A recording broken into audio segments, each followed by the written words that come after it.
Welcome to another blog. এই ব্লগটা দিচ্ছ কালকের, মানে কালকে ছিল বৃহস্পতিবার। ঘুম থেকে উঠে চাটা খেয়ে গেলাম বারান্দায় এই ফুলগুলো দেখতে। এগুলোকে বলে পর্তুলিকা। সবাই জানো এর কোনো যত্ন লাগে না, শুধু জল দিলেই খুব ভালো ফুল ফোটে। কিন্তু দুঃখ একটাই, দুপুর হলেই শুকিয়ে যায়। আর এর কালার এত সুন্দর, দূর থেকে মানুষ তাকিয়ে থাকে। আর আজকে দেখো কত ফুল ফুটেছে, কিন্তু 12টার সময় সবই শুকিয়ে যাবে।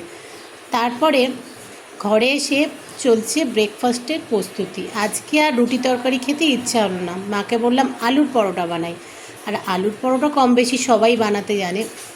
এই যে গরম গরম ভাজা হচ্ছে আলুর পরোটা, আমি বেলে দিয়েছি আজকে মাকে, মা ভেজেছে। তারপরে স্নান দান করে বৃহস্পতিবারের পুজো সারলাম। আর আমের যা কী দাম, কি ঠাকুরকে আর আম দেব, তাও বৃহস্পতিবার করে দিই। আম পেয়ারা দিয়ে আজকে বৃহস্পতিবারের পুজোটা সারলাম। ছোট্ট করে একটা ব্লগ তোমাদের জন্য। টাটা।